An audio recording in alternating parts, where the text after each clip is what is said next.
Good evening, friends, and welcome to this edition of the Mystery Wine Blind Tasting. I'm Neal Wavra, your host here at Field & Main Restaurant on this glorious spring evening. Oh my goodness. Yesterday marked fully the arrival of spring. We had wonderful temperatures and kind of nice sunny days prior to that point, but Kevin, our friend from Seventh Heaven Farm, ventured in yesterday while we were in the middle of our weekly meeting with the leadership team and brought with him asparagus. There's asparagus on the menu, friends. It is springtime. We have some stinging nettles or nettle tea being served to guests this evening. It's just verdant and green and wonderful. And I don't know, if you're not ebullient and excited about spring, well, then you're probably not on this wine chat. Ebullience is a word I certainly would use for Bobbin. I'm not so sure about Dean. But Bobbin and Dean, welcome. Good evening to you both. If you're joining us, chime in so that I know you're here. Wow. Pause it. What an aroma. Can't wait to get to this one. This one's exciting and is actually the wine that I brought home last month. So I'm excited actually to get a chance to try it now. It's had a teaser from me where I thought I was going to open this and play with it, and it was the wrong wine. So Kristen, Johnny, good evening to you both. Great to have you here. Sarah and family, hopefully you're there. Sarah, Julie, good. Everybody's here tonight. Not wonderful. Nose is knocking my socks off. That's the quote for sure. Me too. What is this number? There's a whole host of aroma going on in this particular wine. Wow. Wow. Barbara and Jed, good evening. So nice to see you guys tonight. Welcome. This is, well, let's get to the aroma, but before we do, give that glass a swirl. Candied raspberry jumping out for sure. Spices, there's so much. Well, we're going to get into this one. Give it a swirl. And as you do, what do you see here at the rim? The formation of some tears that stream down the glass and form legs that hold their permanence for a period of time, short period of time, long period of time. Leon and Kim, good evening to you both. Great to have you here too. Johnny, Kristen, hello. This nose is like a tractor beam, just drawing me in. There is a rim. It's forming, right? And as it does, we're seeing tears come down. They're relatively quick, but they stay prominently displayed. So probably much like most of the wines we get a chance to try, right? It's a moderate level of alcohol. I wouldn't say it's the highest level, but it's not a really low level either. It's not just sheeting down the side of the glass. There's a little viscosity to this. And that indicates some warmth, right? Indicates a ripeness in the fruit, a potentially higher alcohol, could be residual sugar. We'll find that out on the palate when we taste it. But more likely than not, a red poured in this venue would not be a sweet red, although, gosh, it was years ago. But I remember Tony giving us like a sweet red from, I think, the Veneto in Italy. And that was delicious, but it was a definite curveball. It's harder to pinpoint place when sweetness is a factor, other than to know sweetness comes from certain places, i.e. say an off-dry style of Riesling made in Germany. But I digress. We're looking at this beautiful red, a little bit of sheeting, some legs that form after the tears kind of shoot down in a consistent run. They're not flying, but they are quick and steady. Let's go to the nose. Wow, candied raspberry was already thrown out. What else? There's fruit, earth, and wood. A few things we're looking for. What's the fruit quality? We're talking about candied raspberry. What other fruit do you smell? What earthen notes, if any, do you get? What wood notes? I think there's some spice here, for example.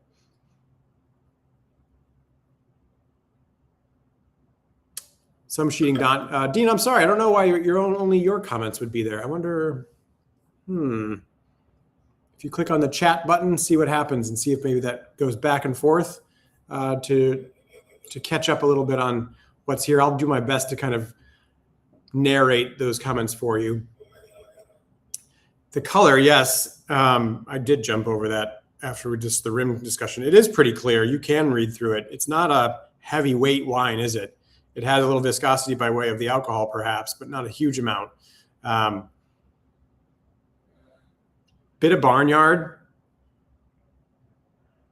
There's no real rim variation, right? It's pretty young. And so clove and cedar, lots of cedar. This is wood, right? These are the wood adjectives. These are the descriptors for the addition of some kind of wood here.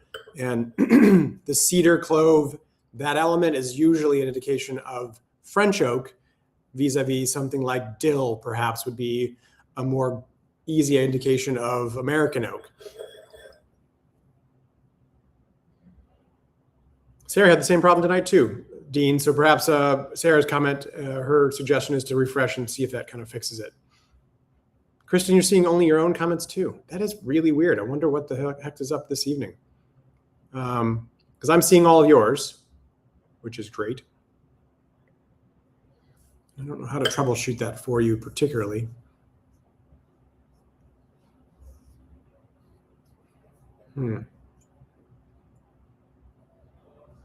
Yes, there's a solid color. Getting to these comments here. That clear rim, there's a little tiny meniscus that kind of runs around that rim. Maybe that is an indication too of some higher alcohol. We'll see. Lots of fruit in the way of red fruit, not much in the way of black fruit. Kenny, thanks for joining, and wonderful descriptors there. The air has helped give some red cherry notes, cranberry, rhubarb, very cool. Coconut, absolutely, Julie. I picked that up a lot of times from American oak. I'm not getting that here, at least not yet. There's a little freshness, an herbal freshness here. Like mint is almost too strong, but it's like mint in the distance. I don't know.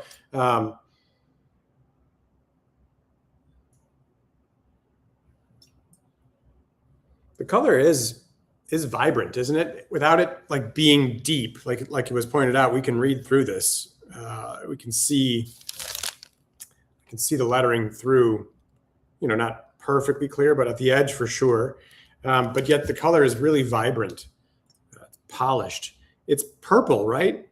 With like a little ruby element to it, but it's really deep ruby, like a ruby purple velvet dress. Picking up some leather notes. Pretty purple. Yeah, that's right, Sarah, for sure. Like a hint of menthol, Kenny. Yeah, I like that, right? There's this concentrate of mint, but it's not concentrated. It's a hint. And that's very much right. Very purple.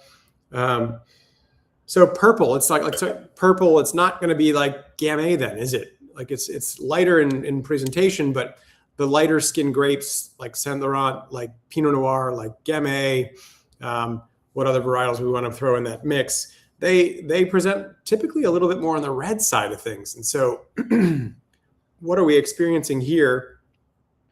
Maybe, like Petit Verdot would be on the purplish side of things, but not necessarily with this lightness. Maybe there is a different expression of that. Something like Blaufränkisch maybe, or we have to consider more, I think.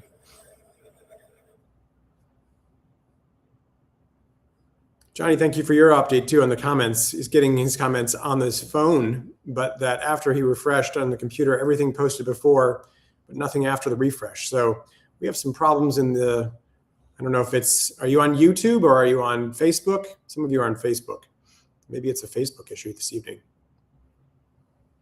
Kenny, I agreed. Petit Verdot would be darker, but the color purple is interesting that we're getting that. So maybe we're talking about an Eastern European varietal, Saperavi, something like that. But I've seen that on the more red side. I just tried one moments ago, thanks to a guest bringing it, and it had a deeper color to it, but definitely not the clarity that this wine has. So the color here is not necessarily giving me a clear indication of what it is, or I'm missing that clue. So we'll keep tasting and figure out what other clues can help us get closer to knowing what this wine was. And maybe that will refresh give us a better framework to kind of look at the color again, once again.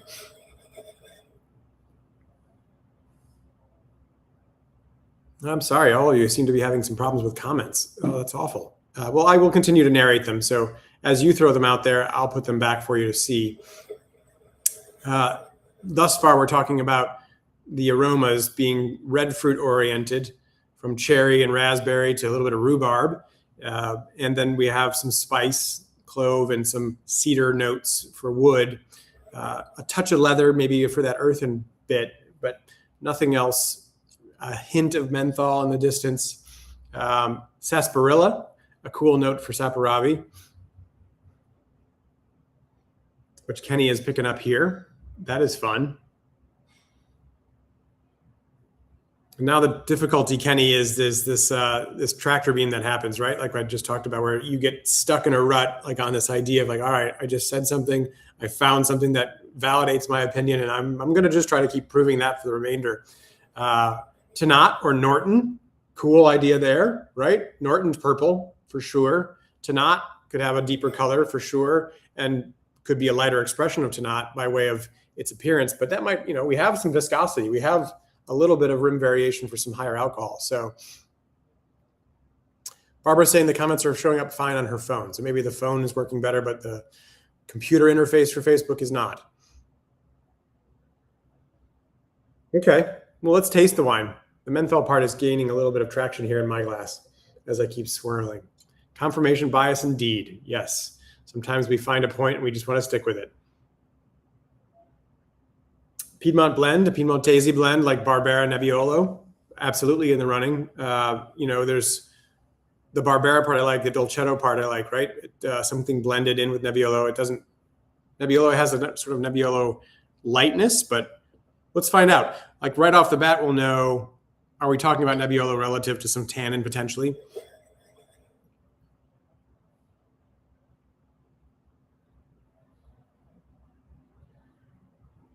Yeah, saperavi, I think too. I agree. There's a lightness to this. So saperavi, the note here is that it's a tincturier grape, which would also make it a little bit more opaque. It gives it a little bit more density to the wine. Nero d'Avola, that's kind of fun too. All right, let's taste the wine. Kenny's picking up some nice acid.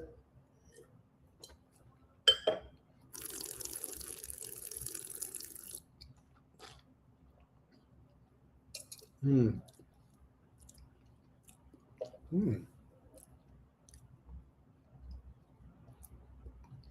that's a pleasant experience, isn't it? There's a freshness here, isn't there?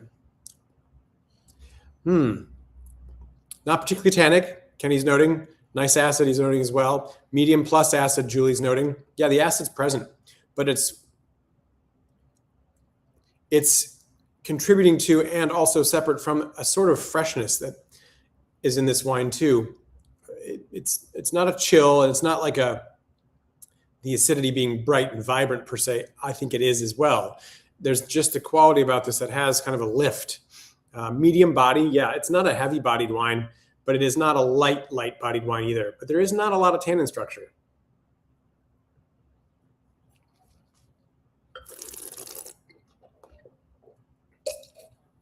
The texture is a bit buttery, pretty distinct acid. These are Dean's notes, Bobbin's notes. Looking at that tannin, right? Very little to no tannin in the first half of the experience. And then there's a little thin layer, isn't there? And it's matched with a touch of astringency. There's a little stemminess. And when I say that, I mean like you would chew on a grape stem or a grape seed, a green one. And it gives you that lingering kind of quality of greenness and this drying sensation in the palate that's astringent. And there's a quality of that here that oftentimes comes in wines by way of some whole cluster fermentation, or whole cluster pressing, where you're taking the grapes not off the grape of the bunch, but you're actually pressing the whole bunch, and so you're getting some pressure on the actual seeds, you're getting pressure on the actual stems, and that can give you this slight kind of astringent quality. Sarah's noting Norton. Kenny's saying maybe some Dolcetto vibes.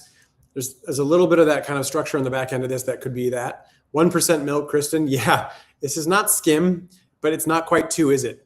And that kind of relates to the appearance, right? We're seeing some deeper characteristics like the purple notes, but the wine itself is somewhat see-through. So it's not like we've gotten to full-blown medium-bodied territory, especially that first half of the experience. And so thus it's kind of more 1% than 2%. Norton still in the running as an option. Not super foxy, but can you try it again? Like, see how you're salivating. There's an acidity here. And Norton maintains that acidity as it gains in its ripeness and hangs forever here in Virginia, of course. Candied raspberry, almost with some sweet and tart black fruits. Sarah's giving us some tasting notes, which is great.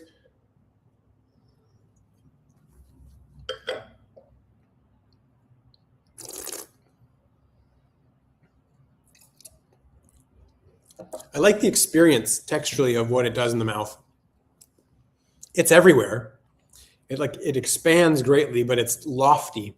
It doesn't linger in a way that's heavy, but in the same vein, it has left a layer of flavor that lingers, which is matched, kind of punched up for me, Kenny, in particular to the acid part and the other comments about acid. There's almost a citric acid kind of quality here where it zings you a touch and makes you salivate in a way that amplifies the other fruit flavor. And in this case, I think the acid kind of bumps up a little bit of that tannin astringent kind of combination that's happening at the back end of this experience. A little hint of green pepper. I think I'd have to scroll back up here, but I think someone mentioned Cabernet Franc then. Maybe we're talking about a very light Cabernet Franc. Kristen noted that. Yeah, right? Some of this green note isn't, and that menthol minty note is like, there's a ripeness achieved, but it's not fully ripe, and it's a lighter expression. So let's say it's Cabernet Franc, and it's more of a stone expression of Cabernet Franc vis-a-vis a mountain expression, or like even taking Virginia, for example. Is this Charlottesville Cabernet Franc? Is this Blue Ridge Mountain, kind of western Fauquier County, eastern Warren County? Or is this more like Shenandoah, kind of limestone, rocky Cabernet Franc? That's kind of the interesting part here. Frank, good evening, man. Welcome. Frank Morgan joining. Thank you so much. Great depth of flavor. Zingy red, berry acidity. Yeah, like tart berry acidity.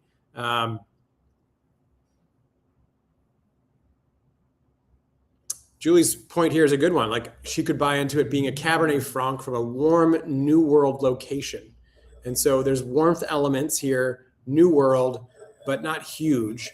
And I think the warm location, but having some freshness, so having some cold nights, having a stemmy element to this wine, that herbal eucalyptus note on the finish is a good argument for something like Cabernet Franc.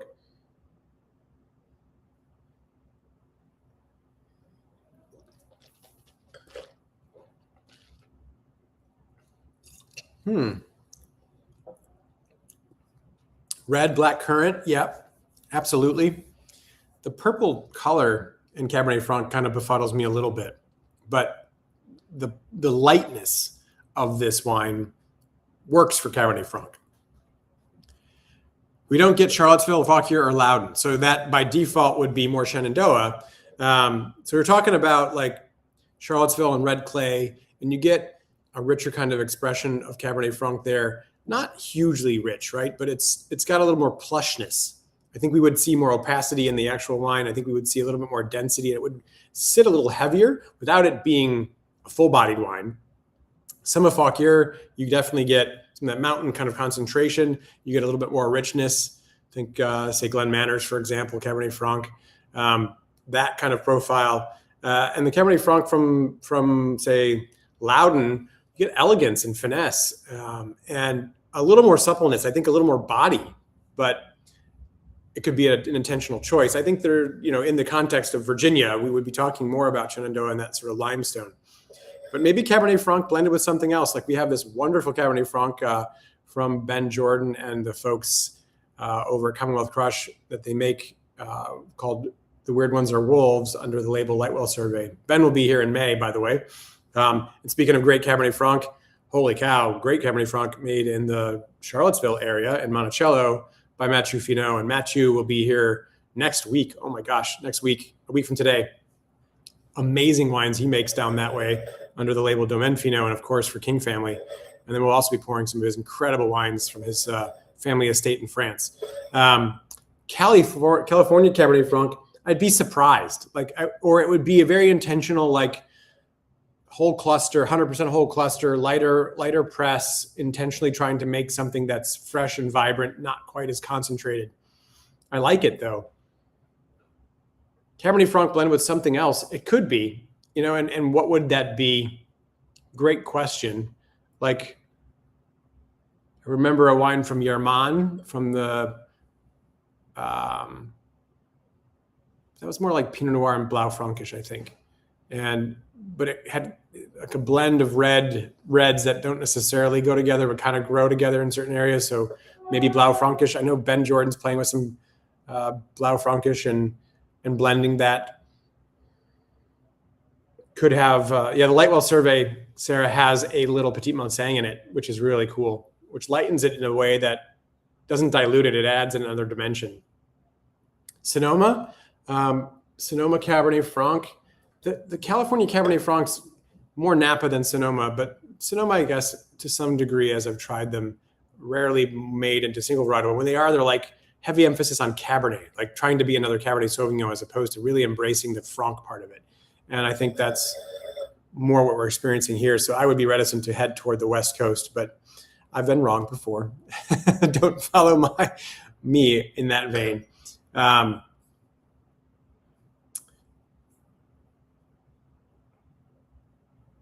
Julie's noting that she calls that wine Virginia's Hermitage. Yes, instead of Syrah and Viognier, he does Cabernet Franc and Petit Manseng. That's a great way to put it.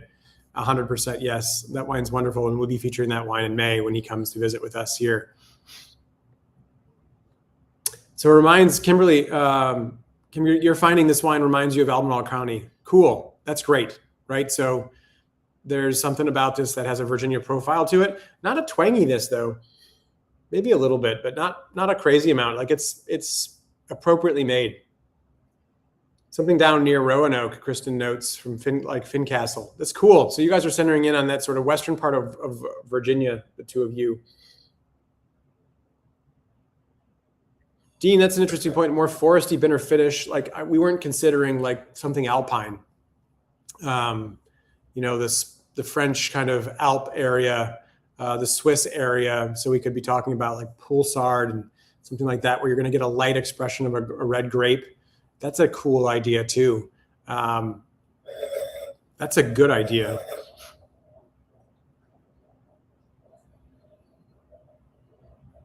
I'm blanking on a couple of other grapes that are up there, but Poulsard being one of them, in the Jura, in the Swiss Alp side and the French Alp side. In these high elevation, cool nights, you get ripeness, but you get this kind of light, ethereal wine that's really tasty. Maybe there's Blau Frankish here from the western part of Virginia. Maybe this is Alpine Red from Spain. From France, or Switzerland. Mount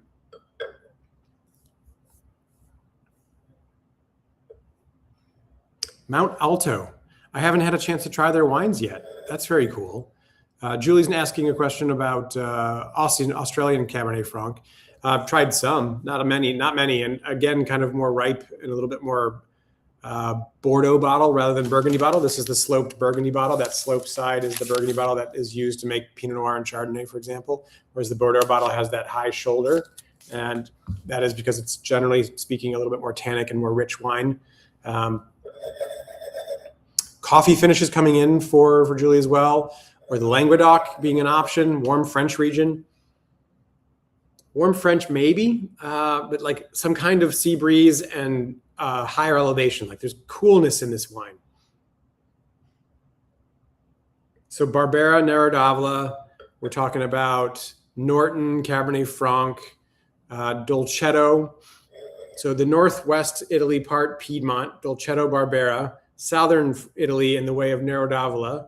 And I think both of those are an indication that we're tasting some acid, right? And that acid gives us some kind of tartness. Is there an earthiness to that? A little wildness? I'm not sure. I'm going to go back and taste.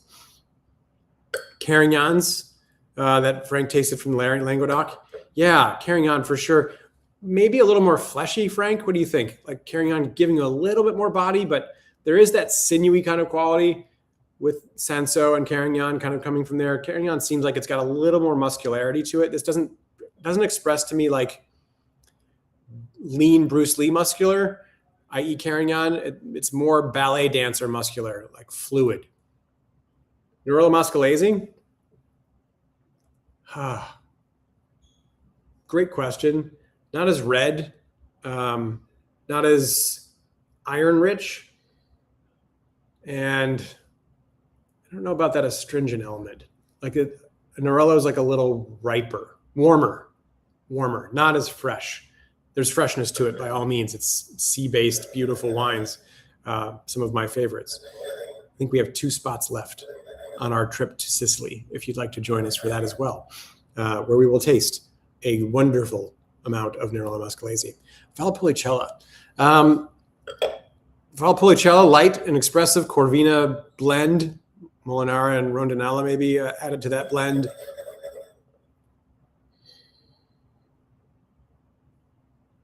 Yeah, Valpolicella, light color for sure. Not so much purple, a little bit redder. I'm not sure that this is Italian. Let's take a moment there. I'm not opposed to the idea perhaps that this is an Italian varietal, but I don't know. There's something bright that is acid-based, and that's usually how helps me to get to Italy.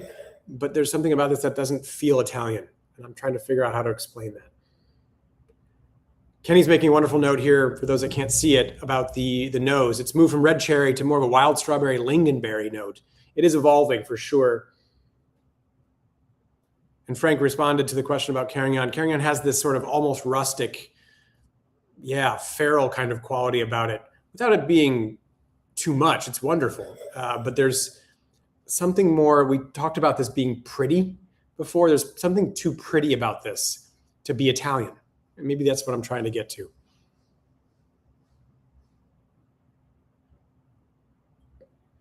And then it is sort of lacking a off-center earthiness that would be wonderful about an Italian wine. That we've tried some Grenache from sandier soils from Spain that kind of presented a little bit like this. And Sarah's saying it's working really well with her Spanish roasted chicken. That sounds delicious. All right, let's recap. We're at 28 minutes. It's changed. It kicked into a gear in the 20s, which happens to us all the time. We shifted more aroma. Palate shifted a little bit.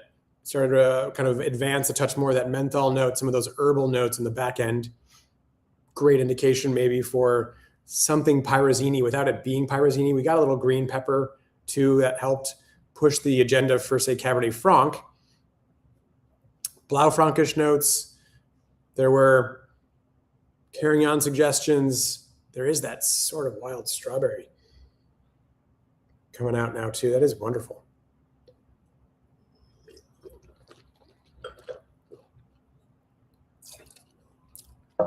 Kristen and Johnny, when you retire for sure, you're going to be on our next trip, which we were talking yesterday with some guests too about whether we should go to Uruguay and experience Petit Manseng and Tannat in that place, or we should go to the northwestern part of Italy and do sort of the Piedmont and the Alto Piemonte, and then venture up into Valtellina and just do the Dolcettos and the Barberas and the Moscatos, but also just dig deep in Nebbiolo.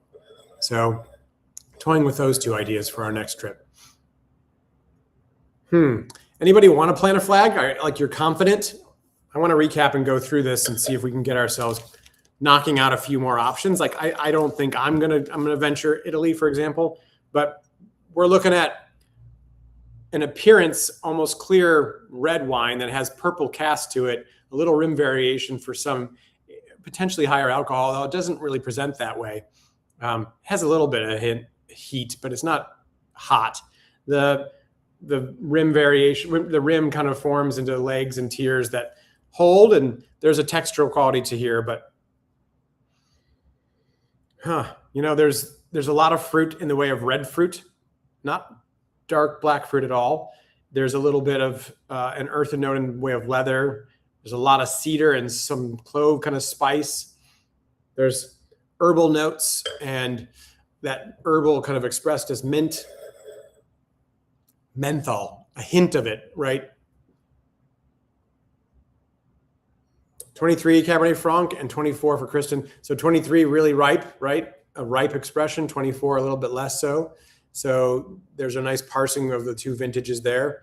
And so 2 to 3 years old, a younger Cabernet Franc from Virginia. That's a cool guess. So Kristen and Johnny have planted their flag in Virginia. Sarah, sounds like there's a bigger vote there on your comment for Uruguay, but Nebbiolo too. I know, like we got to do both at some point. Like they're just going to both happen. Cabernet Franc blend for Dean and Bobbin from somewhere in the U.S. Nothing for Julie. But at least you have wine and you have us, so you don't have nothing.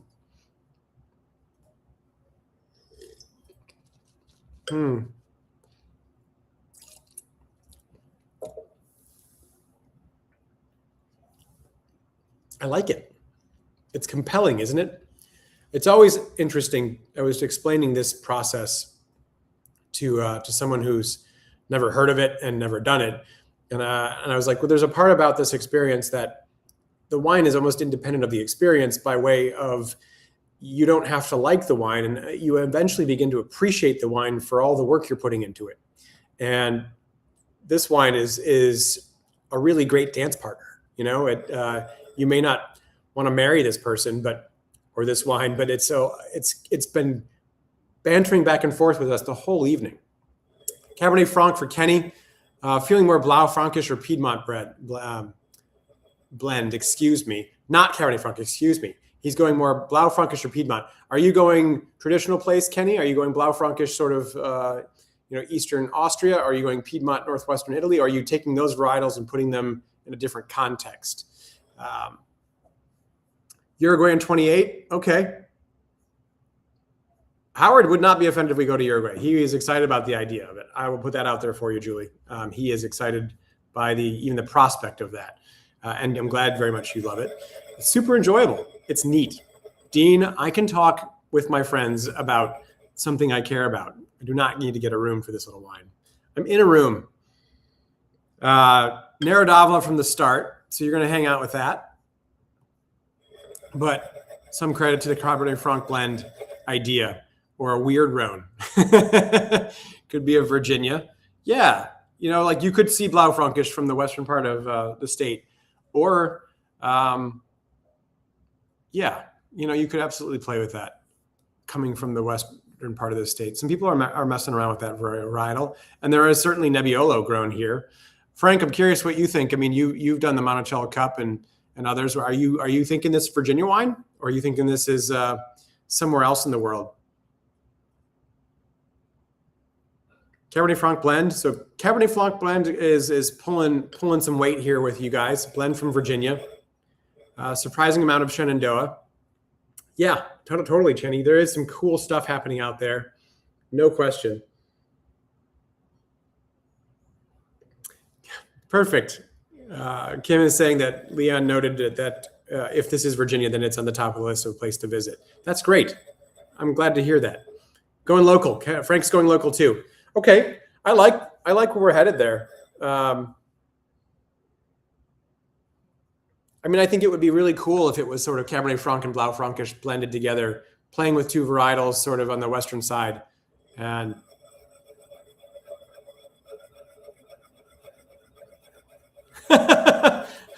Sarah, I'm reading your note there. Sarah's dad read, or rather, we were out, and so he bought a couple bottles, and he knows what this is, and he's laughing his butt off watching us guess, which is really fantastic. Persuasion could be possible for Cabernet Franc. It has a hint of that Virginia, just a hint. Frank was saying, yeah, I was saying earlier, I didn't pick up on a whole predominant quality of like a Virginia twang per se, which would be sort of offered in a negative fashion by most people. it isn't revealing itself necessarily as Virginia, but it isn't also revealing itself as many other places. And whenever I do this to Julie, for example, our general manager here, whenever I taste Julie on Virginia, like she works her way around the world and like works hard at it not being Virginia, you know, like doesn't even really want to consider it. Like, no, of course it's not. And then describes everything and goes, oh, well, it's probably that I'm just describing Virginia. Shoot. So this might be absolutely that. Yeah, Julie, you're right. The Jordans are making a Cab Franc-ish. That's true. So we could absolutely go there.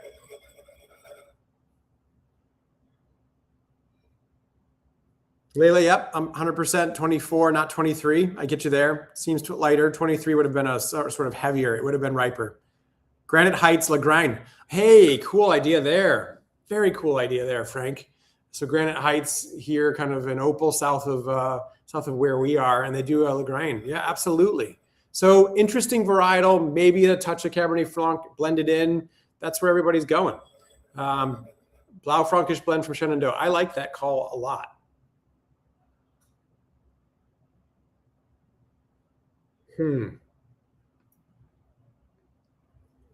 Julie's playing along without the bottle, which can happen and can happen well, actually. So, and Kristen, her note is saying that a dozen Virginia wines we've made mulled wine out of in the winter. So you think it's Virginia. Most people are headed toward Virginia. Some kind of blend, perhaps. Blau Frankish, LaGrind, perhaps. Cabernet Franc. Let's go there. I'm really content with that. Something Shenandoah.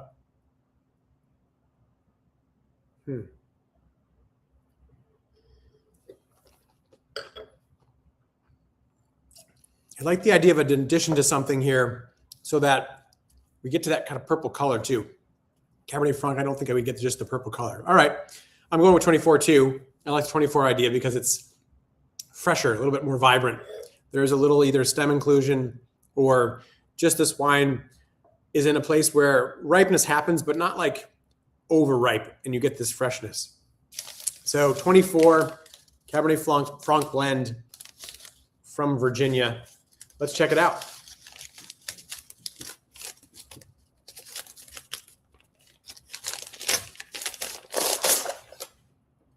Oh boy, very cool. So right and wrong, guys.